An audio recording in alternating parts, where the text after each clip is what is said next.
India, the government of India, needs to take this matter with the utmost seriousness. We are doing that. We are not looking to provoke or escalate. The evidence, yes. I've told you that there were meetings and information was shared.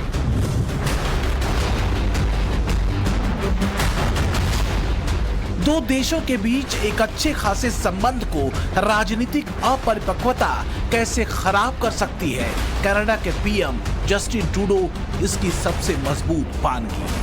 Bharat में अस्थिरता फैलाने वाले तत्वों के साथ संतुलन बैठाने के चक्कर में ट्रूडो अपनी फजीहत की पूरी किताब खोलकर बैठ गए। अलग अलग मंचों से कनाडाई पीएम जस्टिन ट्रूडो के भारत पर लगाए गए गंभीर आरोपों पर सीधा सवाल पूछा जा रहा है और इन सवालों का जवाब देते ट्रूडो सरकार के मंत्रियों के हलक सूख गए। Them specific information to back your claim. So can you clarify, have you shown them the evidence you're basing your claim on, and have you walked them through that case and shown them how Canada's reached this conclusion? We've had numerous conversations with India before the Prime Minister went in front of the House and made his declaration. This was not a surprise to the government of India. A surprise, but the evidence, did you show them the evidence? And through these different conversations, the Indian officials were made aware of the credible allegations.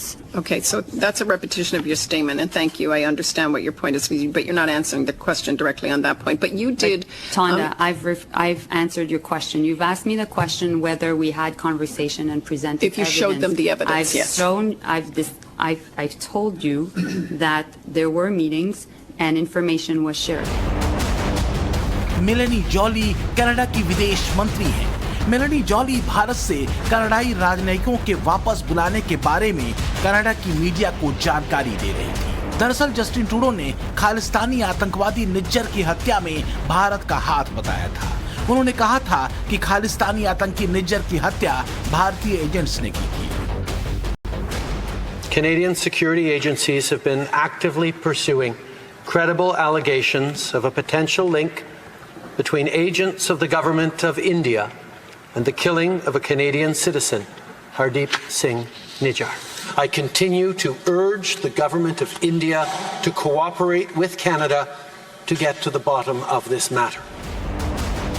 और इसी आरोप के बाद से भारत और Canada के संबंधों में खटास बढ़ी है।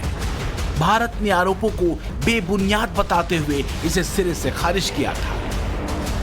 अब कनाडा ने भारत की मांग पर अपने 41 राजनयिकों को हटा दिया है।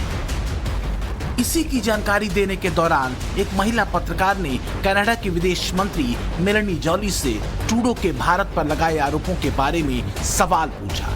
एक बार नहीं, 3 बार। क्या आपने सबूत सौंपे?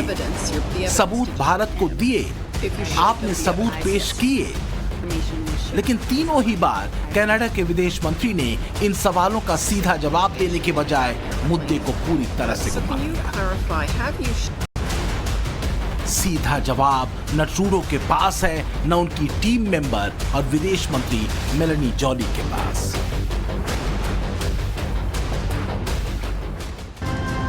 मुद्दा सच और झूठ का है और भारत सच के साथ हमेशा खड़ा होता है। ये बात दुनिया जानती है। ये बात भी सच है कि बीते 1 दशक में उग्रवाद और आतंकवाद से हिंदुस्तान ने कभी भी समझौता नहीं किया। जिसने जैसा किया उसको जवाब भी वैसा ही मिला। भारत का रुख क्रिस्टल क्लियर रहा है। Radicalism and terrorism still remain a pressing danger for the whole world. These ideologies keep taking new identity and forms, but their intentions are the same. Terrorism is an enemy of humanity, and there can be no ifs and buts in dealing with it. तो क्या Canada में रह रही Khalistani brigade के दम पर सत्ता में आने वाले ट्रूडो ने भारत की इसी लाइन पर भारत पर गंभीर आरोप लगा दिए, बिना आगा पीछा सोचे, बिना किसी ठोस सबूत के? हुआ ऐसा ही है, क्योंकि आतंकी हरदीप सिंह निज्जर की हत्या के बाद से अब तक एक भी सबूत ट्रूडो ने अपने आरोपों के पक्ष में भारत को नहीं दिया। We had issued a press release, I think on the 19th it was, I have a copy here, where we said, yes, these allegations were raised by Prime Minister Trudeau with Prime Minister and Prime Minister rejected them. दरअसल Trudeau की शातिर राजनीति ने भारत और Canada के संबंधों को दांव पर लगा दिया है। कनाडा में ट्रूडो ने खालिस्तानियों और उनके नेता के सपोर्ट से सरकार बनाई और इसके एवज में उन्होंने खुली छूट खालिस्तानी आतंकवादियों को दे रखी है। ठीक वैसे ही जैसे इस्लामिक आतंकवादियों की पनाहगाह पाकिस्तान बना हुआ है। पाकिस्तान की हालत पूरी दुनिया देख रही है। भारत के खिलाफ आतंकवादियों को तैयार करने वाला पाकिस्तान दुनिया भर में अलग थलग पड़ चुका है। अब यही बात कनाडा के मामले में भी लागू हो सकती है, क्योंकि कम से कम ग्लोबल साउथ में तो ट्रूडो और उनके कारकुनों के करतब के खिलाफ और भारत के पक्ष में आवाजें अच्छी खासी हैं। But we believe, we are very proud of India because they don't do immature things. We have a very solid relationship with India, and these are based on values and principles. So this is a sad episode. I hope this should end up amicably. We have always suffered, and some of the terrorists have found safe haven in Canada. Canadian Prime Minister has this way of just coming out with some outrageous allegations without any supporting proof. The same thing they did for Sri Lanka, a terrible, total lie about saying that Sri Lanka had a genocide. Everybody knows there was no genocide in our country. माना जा रहा है कि भारत की तरफ से Canada के 41 राजनयिकों को बाहर का रास्ता दिखाना पहला कदम है और भी सख्त कदम भारत उठाने के बारे में सोच सकता है, क्योंकि भारत जस्टिन ट्रूडो को अपनी घरेलू राजनीति के लिए हिंदुस्तान की साख दांव पर नहीं लगाने दे सकता। 2022 में भारत कनाडा के लिए 10वां बड़ा बाजार रहा है। दोनों सरकारों के आधिकारिक आंकड़े बताते हैं कि पिछले साल यानी 2022 में कनाडा और भारत का द्विपक्षीय व्यापार करीब $9 बिलियन का रहा था। साल भर पहले की तुलना में इसमें 57% की जबरदस्त वृद्धि देखी गई। इसमें दोनों देशों का योगदान करीब करीब बराबर था, यानी दोनों देशों ने एक दूसरे को करीब $4.5 बिलियन का निर्यात किया था। भारत से पंगा लेकर पाकिस्तान ट्रूडो को ये बात बखूबी पता है कि भारत के खिलाफ झूठे आरोपों ने उनकी बड़ी किरकिरी कराई है। ट्रूडो ये भी जानते हैं कि उनकी एक गलत बयानबाजी ने कनाडा भारत के संबंधों को सबसे बुरे दौर में पहुंचा दिया है। ओटावा में कनाडा की विदेश मंत्री खुद ये स्वीकार करती हैं कि पिछले 40-50 साल में ऐसा किसी देश ने नहीं किया।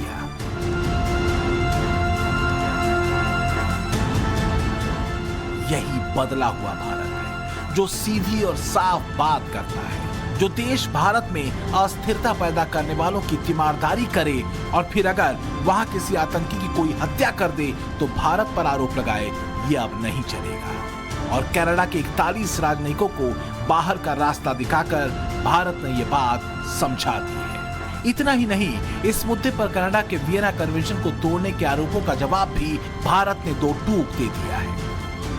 भारत ने कहा है कि भारत में कनाडाई राजनयिकों की भारत के मुकाबले ज्यादा तादाद और हमारे अंदरूनी मामलों में दखलंदाजी के मद्देनजर ये जरूरी था कि दोनों देशों के बीच नई दिल्ली और ओटावा दोनों जगह पर राजनयिक स्तर में समानता हो।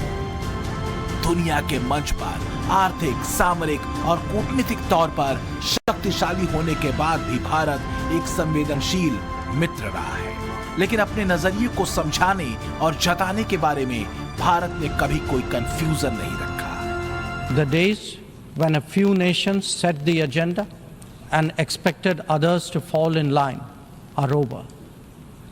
As the United Nations itself symbolizes, finding common ground is an imperative. To listen to others and to respect their viewpoints This is not weakness. It is the basics of cooperation.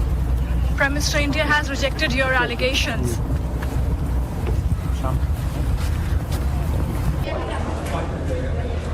Prime Minister, Can you talk about India? घर के भीतर ही Trudeau को भारत के ऊपर लगाए गए आरोपों का जवाब नहीं सूझा। कई बार कनाडा के पीएम नजरें चुराते और बिना जवाब दिए निकल गए, लेकिन भारत जवाब देता है।